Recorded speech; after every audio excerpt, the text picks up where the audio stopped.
force, people become very secretive. They tell them, don't tell anybody, let this be a surprise. If you tell them, they're going to try and take your money, et cetera, et cetera, et cetera. Remember, they're very good at it. I remember sitting in a bank with a woman who had fallen for the Jamaican lottery. And I'm talking with her with another detective. There's a patrol officer standing there, and her phone rings, and she picks up. She goes, "Yeah, it's not going good. The cops are here." She's talking to the fraudsters while we're sitting there, trying to convince her that they're stealing money from her. She'd already sent them her entire inheritance.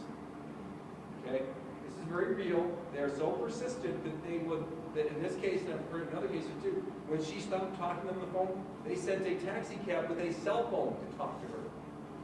Okay, they're very, very persistent. So one thing to watch for is just to educate people about the grandparent scam. Educate people regarding you don't have to prepay taxes on lotteries. It makes sense to win $3 million, but you owe $100,000 taxes. Take it on the $3 million. I'm happy with that. I'm good with that. The other thing you see is a lot of mailings. A lot of lottery applications. I've talked to people who either they themselves or their parents have received 10, 15 lottery notices a week. And they will find piles and piles of lottery notices, letters and stuff with different scams. What that means is that they've probably fallen for a scam and they sell this information to other scammers. This person works. You can get money from this person. And it's really tragic. Like I said, I've seen people that have sent their entire inheritance off overseas. How? Using Western Union, MoneyGram, and Green Dot cards. They also create the scammers a very intricate web of mailing from this person to this person to this person before they finally take the money out of the country through checks or Green Dot cards. So a couple things to caution you as the holiday season comes up. Monitor your accounts, keep an eye on people, and that's primarily how the scams with seniors are going to work. Okay, any questions? Yes? If you catch leisure travelers, what are the penalties for them? Not as much as we would like. How do we change that? Actually, what we're seeing is a shift away from penalties. We don't want to jail nonviolent offenders. From my perspective, a little more political than I like to, these people come into our community, some of them are already on probation in other states, felony probation. But when the reward is high, they can knock down $30,000 in a weekend.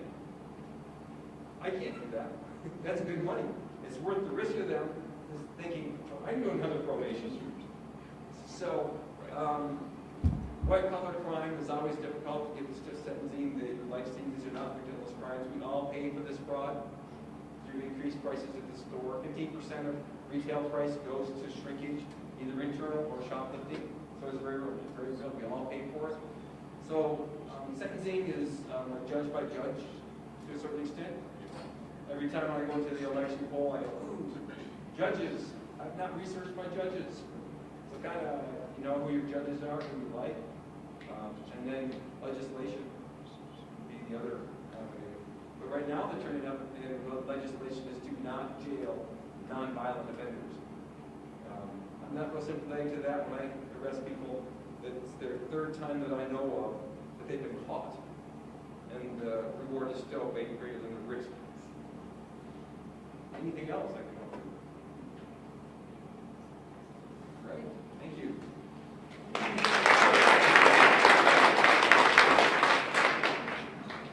Okay, folks, next up is Staff Sergeant Matt Parsons, who will be speaking on personal home auto safety for the holidays. So, Sergeant.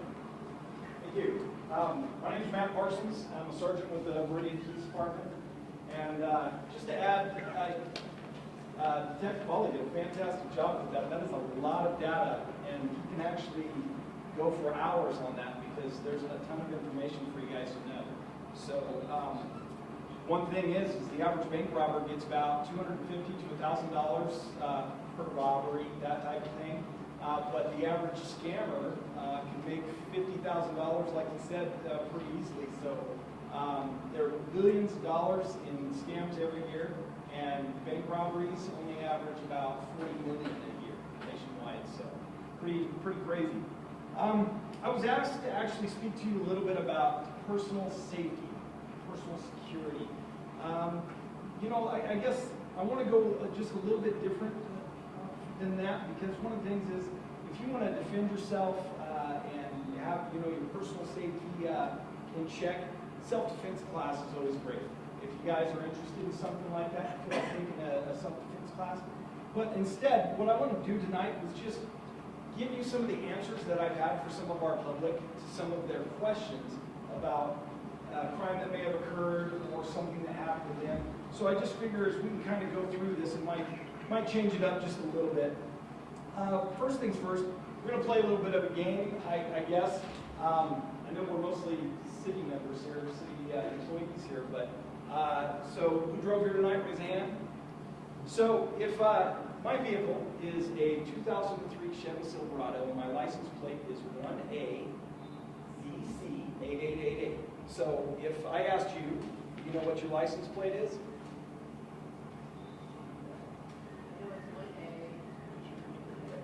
And only 600,000 other ones are. Go ahead. Yeah, we got that? Excellent, excellent. Even if you get part of it, that's fantastic. Not everybody can do that. Anybody else know their license plate off the top of their head? Know their license plate's great? Very good. And we'll take anything we can. If your car gets stolen and we show up as a police officer, we show up and say, hey, what happened? And they're like, someone stole my car. Well, can you tell me what it looks like? It's red. That's not the answer that we want. Yes, we need that red. That goes in part of the report. But to know your plate or even part of it really helps us get that information out very quickly. So that's something to keep in mind. If you don't know your license plate, the make and model of your vehicle, that's something to learn. So we're going to kind of bounce around a little bit here. Another question. So if you get pulled over, you are only required to have 3 things with you. The officer's going to ask for those 3 things. Someone, give me one. You can raise your hand right there. Proof of insurance. Everybody has that. So you have to have the insurance because if you get into a car crash, that's the important information. Of course, we want to see your driver's license and your registration too. So those are the 3 things. Have those together. Just put them in a nice little stack with only the 3 items. I don't need your Costco card, and I don't need your admissions letter that you get, or any bills. None of that stuff. So you guys are welcome. Just put those 3 things together, put a little clip on there, and I know nobody in here's ever been pulled over, but if you put a paper clip on there, we're going to be really happy about that. So has anybody here ever had to call the police before? Call the police? Okay, a couple of you. So we know, most of us know that number. I'll go over with some of you later on if you don't, but 911, if you need to put that in your phone. But there's a non-emergency phone number for the police department for dispatch. So some things, it's not urgent, it's not an emergency, obviously, but you still think the police need to know about it and possibly get somebody out there pretty quick. So that number, if you don't have it in your phone, you can either look it up or I can give it to you, 377-6790. You can put that in your phone. That is for non-emergency dispatch. Very handy to have. You can call that number and just go, hey, guess what? I think we probably need a police officer over here, and we'll show up. So another thing is that we want to eliminate opportunities for crime. One of the best things you can do is try and reduce the ability for somebody walking by to go, that is a great opportunity for me. I'm going to take that purse, I'm going to take that iPad, that cell phone. Has anybody ever had anything stolen from them at all? Has anybody been a victim of a crime? You see a few people. So this leads me to my next point, that you want to turn on your lights around your house. Well, I get the argument all the time that it takes energy and it costs money to keep my lights on all night long. Well, if you've ever had to replace an iPad, that takes a little bit of money too. And any other type of property, vandalism, whatever. Crime occurs outside of the sphere of light. So keeping on your lights actually reduces your chances of being a victim of a crime. We could argue whether or not how factual that is. Let me tell you, it works. Light up your neighborhood. Turn on your lights. Leave them on at night.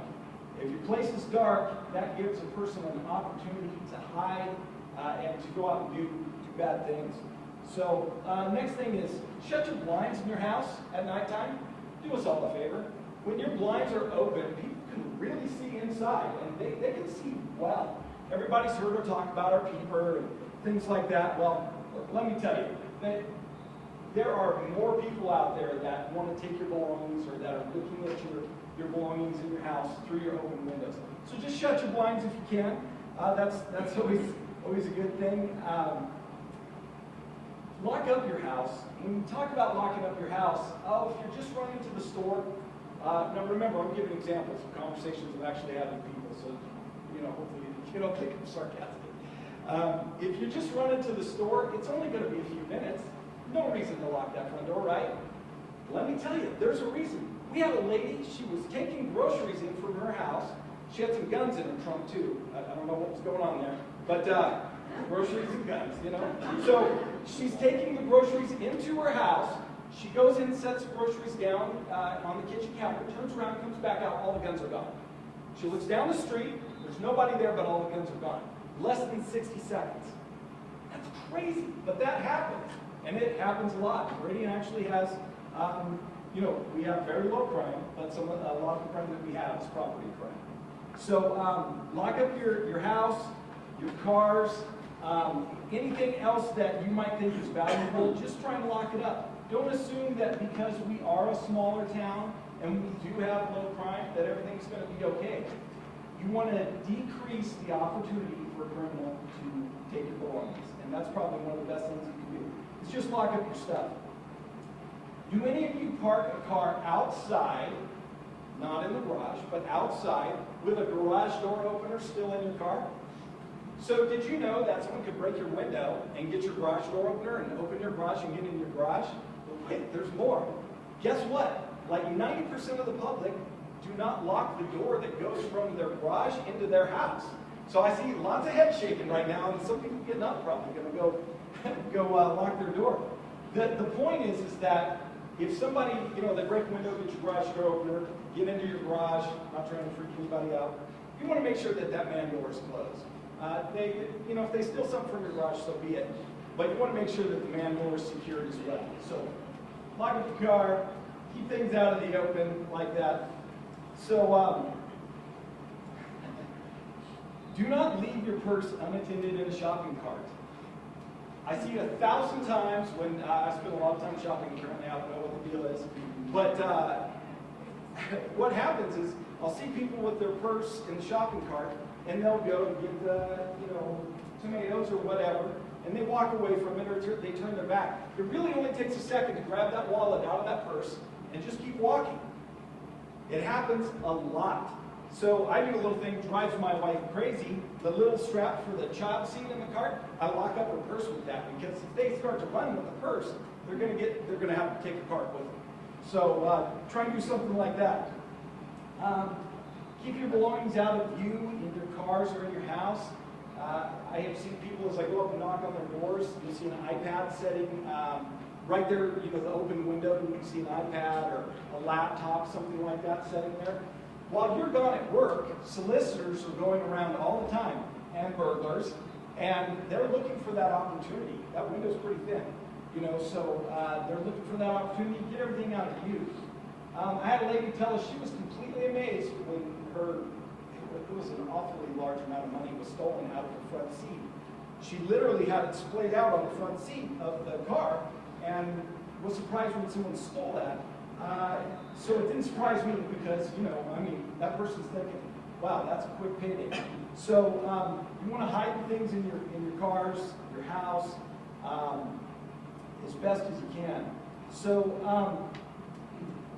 what you want to do too is when your purse is out there, a lot of your wallet is sticking out of your purse, make sure that that's tucked away as well. So my biggest thing that I love doing when I work on patrol is shutting garage doors. My teams would we'd each try and shut 5 garage doors a night. So we drive around in the neighborhoods looking for open garage doors. I've never been disappointed. Never. I didn't give you garage doors tonight. No, that's never happened. There's always, there's a lot of people that live here. Please just shut your garage doors. That's one of the best things you can do to protect yourself. Because there's all kinds of neat stuff in your garage. Your garage, I've seen your garage. There's good stuff in there. And people want it. You worked hard for it, but they get it for free. And you have an open house site. So let's try and do that if we can. And then Don't let solicitors use your restroom or get a drink of water. That's the two biggest things they say. Can I get a drink of water or can I use your restroom? The answer is no, you can't. Where's your license? Everybody has to have a solicitor's license if they're like legitimate solicitors. So you want to get them moving along. And guess what else you can do? You can call that non-emergency number for the police department. And you can say, there's a solicitor in my neighborhood. We show up and we deal with the solicitor. So that's just, it helps protect you just a little bit there. You want to increase your awareness outside in parking lots, but especially in your neighborhood. Be vigilant. Don't be paranoid. Be vigilant. Pay attention. If somebody's not acting right, start making a plan. Start looking for exits. Start making a plan if you're going to call somebody. If you're going to do something, just be vigilant. And then one of the best things you can do is be a good neighbor. If you see something suspicious in your neighborhood, give us a call. I bet you've said in your lifetime, well, the cop's probably busy. I don't want to bug him with that. It's probably pretty simple. Boy, I really would love to be bugged with that because, you know, if someone doesn't call on somebody that's suspicious in a neighborhood, the next day we actually spend half the day taking 18 to 20, 25 police reports for burglary, that type of thing. So what you want to do is call. We will never, there's not a cop out here that's going to tell you, you're wasting my time, don't call us again. No, we love those calls. It saves us a lot of time and it helps our city. We all live here too. We love our city, so we want to protect it. So give us a call if you see something suspicious. What you want to do too is teach your kids your address. I see some youngsters here today. I don't know. The best thing you can do is just teach them your address, your name, and your phone number. We find kids all the time, you know, just walking down the sidewalk or whatever it is, somebody calls them in. And we'll be like, well, what's your mom and dad's name? They may not know that. They may not know the phone number. So start working on the address, the phone number. Those are some real good things to teach them. And then if you're the victim of a crime, a couple of things. Call the police right away. Don't wait. Call right away. Don't touch anything. You want to give us the best opportunity to help you catch this bad guy that we can. So you want to give us that opportunity. Don't touch anything.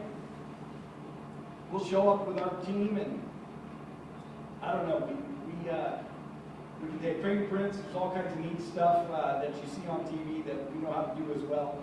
And so hopefully we can catch the bad guy for you. And then you want to start collecting information too. If a TV or something is stolen, start looking for that serial number. Serial numbers are very, very important. We put those serial numbers into a national database. And that database is what we use to find your stuff. When we pull over a car, and this guy's got 3 TVs in the back of this car, I'm going to run those numbers. You know, I'm going to check that out. But if the numbers come back, we always go, they're not stolen. Well, that doesn't mean they're not stolen. That just means that somebody didn't have the serial number for those to put into the national database. So that's a good option too. And this is a lot of information really quick, I apologize. And the best thing you can do when you see a crime or something happens in your neighborhood is just be a good witness. Be dependable, be a good witness. I hear a lot of times, I don't want to get involved in that. I don't want to do that. I get that, but you know, it's important for you guys to help protect our other citizens just as well. So get involved. Be a good witness. With that said, be a good neighbor. If you see something going on in your neighborhood that you don't think is right, or don't think that your neighbor would appreciate, be a good neighbor. Say something, do something, and that's what keeps our community safe. Meridian, obviously we know, one of the best communities around, and it takes all of us. We always say it, Meridian is so successful because of their city hall, their police, their fire. That's kind of true, but the reason why Meridian is so successful is we have the best citizens around, period. And so we got to continue that. So I realize I'm taking a lot of time. Ken, we're gonna go ahead. So I'd just like to open it up real quick for some questions. I just threw out a lot of stuff there, but any questions? Officer Gomez? Maybe you should already know. You scratching your head. Anybody else? All right. Appreciate it, guys. Oh, you have one. Yeah, I thought you Can you repeat the number for the non-emergency police? 377 Okay. 6790. 6790. And Yes. it's 208?